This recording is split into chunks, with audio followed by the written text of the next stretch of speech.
다 함께 기도하심으로 4월 14일 월요일 아침 예배를 하나님께 올려드리겠습니다. 참 좋으신 사랑의 하나님, 고난주간 월요일을 허락하여 주셔서 오늘도 하나님 앞에, 하나님의 말씀 앞에 서게 하시고 우리의 마음과 뜻과 정성을 모두 예배하게 하시니 감사합니다. 주님, 이 예배를 받으시고 말씀을 통하여 주님의 십자가의 복음과 은혜를 공급받게 하여 주옵소서. 이 한 날도 온전히 성령의 은혜로 인도해 주시길 원하옵고 우리 주님 예수 그리스도의 이름으로 기도합니다. 아멘. 오늘의 말씀은 누가복음 22장 24절에서 38절까지의 말씀입니다. 매일 성경 교재 136쪽에서 137쪽까지 말씀인데요. 참고하시면 되겠습니다. 이 시간 남겨질 제자들에게 주시는 교훈이라는 제목으로 은혜의 말씀을 나눕니다. 우리는 어제 예수님께서 마지막 만찬의 말씀을 통해서 십자가에 죽으시는 희생제사의 의미가 무엇인지, 주님의 몸과 그 보혈의 능력이 얼마나 귀한 것인지, 그리고 주님이 가셔야 할 십자가의 완성의 길이 얼마나 위대하고 아름다운 것인지를 나누었습니다. 그런데 오늘 말씀을 보면 제자들의 모습은 사뭇 다릅니다. 24절 말씀을 보면 이렇게 말씀합니다. 또 그들 사이에 그중 누가 크냐 하는 다툼이 난지라. 아멘.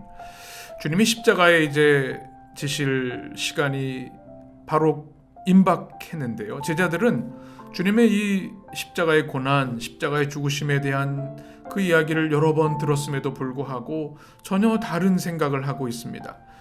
누가 크냐? 이것에 관심을 갖고 있는 겁니다. 참으로 안타까운 그들의 모습이죠.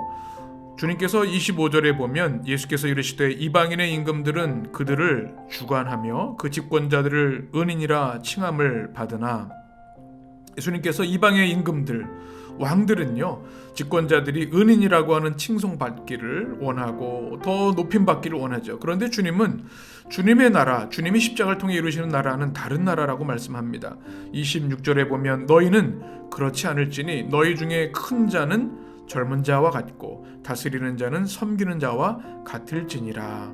아멘. 주님이 세우실 주님의 나라, 그것은 큰 자는 젊은 자와 같이 된다. 그래서 큰 자는 명성을 가진 높은 자를 말하고요, 젊은 자는 낮은 자를 말합니다.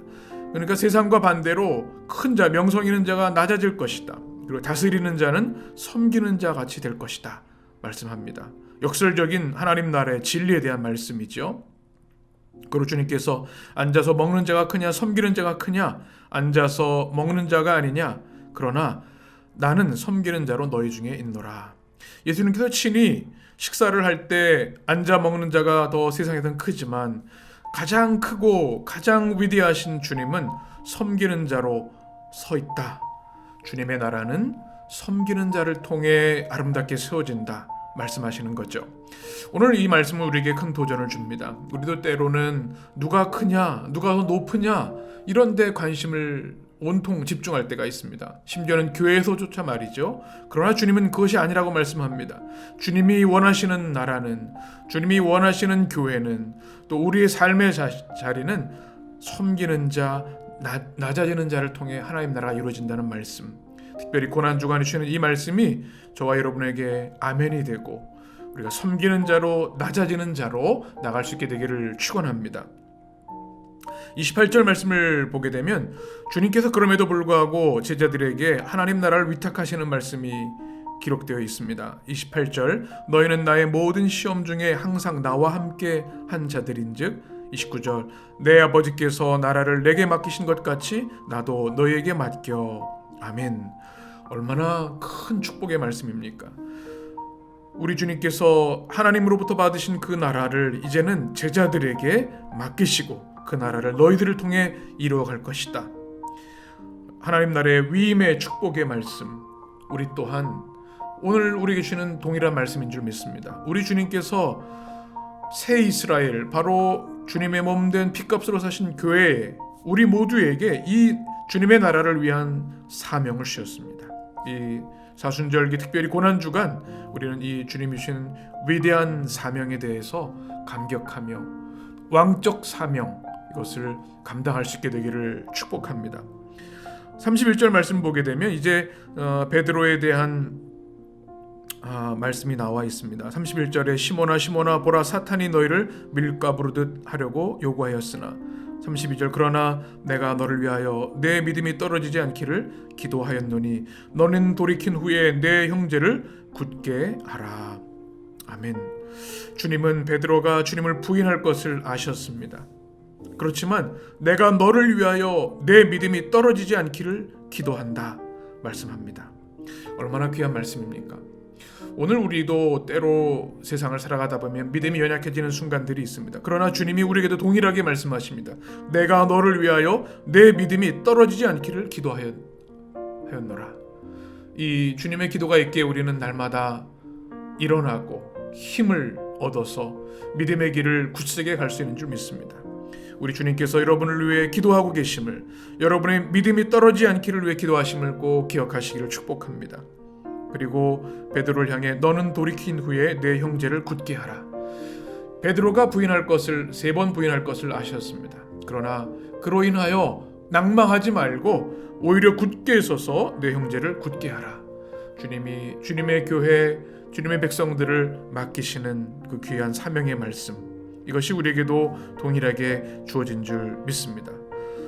베드로는 저는 죽기를 각오했습니다. 그럴 일이 없습니다. 그러나 주님은 34절에 오늘 닭울기 전에 내가 3번 나를 모른다고 부인하리라.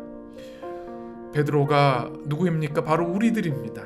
우리 또한 우리 삶 속에서 주님을 부인하는 순간들이 얼마나 많이 있는지요.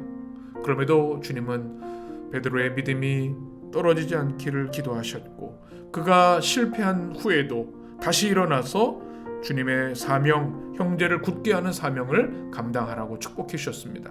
우리도 연약하고 베드로처럼 넘어집니다. 그러나 주님은 우리를 주님의 나라의 일꾼으로 세우셨습니다. 형제들을 굳게 하라. 성도들을 믿음 안에 굳게 세워라는 주님의 말씀에 여러분 모두 아멘이 되시기를 축원합니다. 그리고 35절 말씀부터 마지막 절까지 보게 되면 주님께서 전대와 배낭과 신발에 대한 말씀을 하십니다. 주님이 복음 전도를 위해 제단을 파송하실 때 그것들을 다 가지고 갈 필요가 없다. 주님이 다 채우실 것이다 말씀하셨습니다. 그런데 오늘은 이상하게도 반대의 말씀을 하십니다. 36절에 보면 이르시되 이제는 전대에 있는 자는 가질 것이요 배낭도 그리하고 검 없는 자는 겉옷을 팔아 살지어다.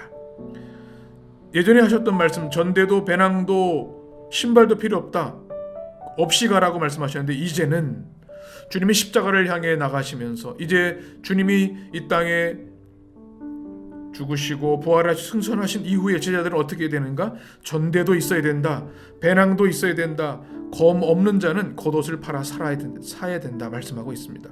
왜 이렇게 말씀하시는 걸까요? 이것은 주님 주시는 위대한 지상명령에 대한 말씀입니다. 이제 주님이 떠나신 후에 제자들은 홀로 남게 됩니다. 그때 사람들은 완악해질 것이고 주님의 제자들을 핍박할 것입니다. 많은 이들이 순교할 것입니다. 사람들의 호의가 끝나고 적의와 박해가 있을 것이니 그럼에도 불구하고 든든히 서라, 각오해라. 그 반대와 박해를 각오하고 준비하라는 주님의 말씀입니다. 전대도 있어야 되고 배낭도 있어야 되고 검도 있어야 된다는 말씀입니다. 이것은 칼로 싸우라는 말씀이 아니고 믿음 안에 굳건히 서라고 하는 주님의 말씀입니다. 그리고 30절에 보면 내가 너에게 말하노니 기록된 바 그는 불법자의 동류로 여김을 받았다 한 말이 내게 이루어져야 하리니 내게 관한 일이 이루어져 가민이라.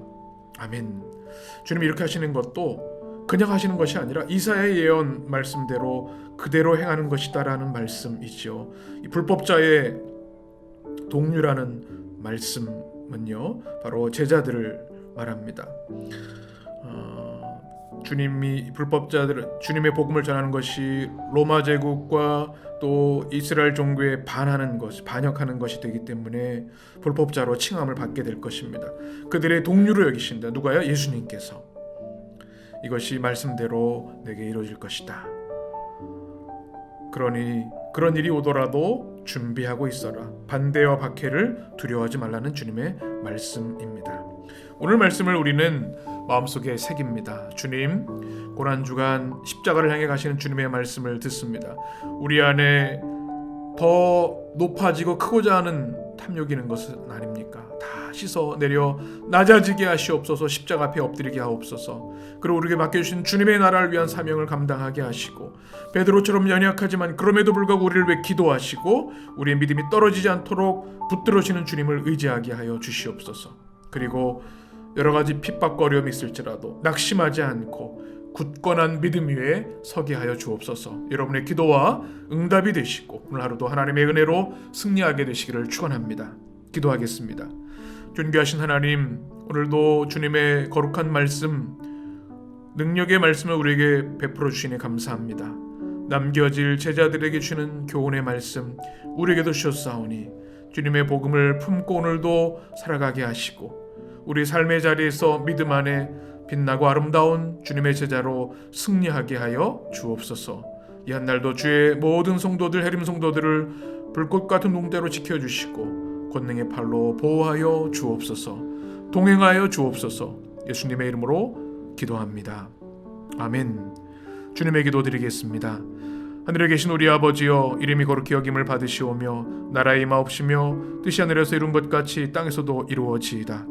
오늘날 우리에게 일용할 양식을 주옵시고 우리가 우리에게 죄 지은 자를 사하여 준 것 같이 우리 죄를 사하여 주옵시고 우리를 시험에 들게 하지 마옵시고 다만 악에서 구하옵소서.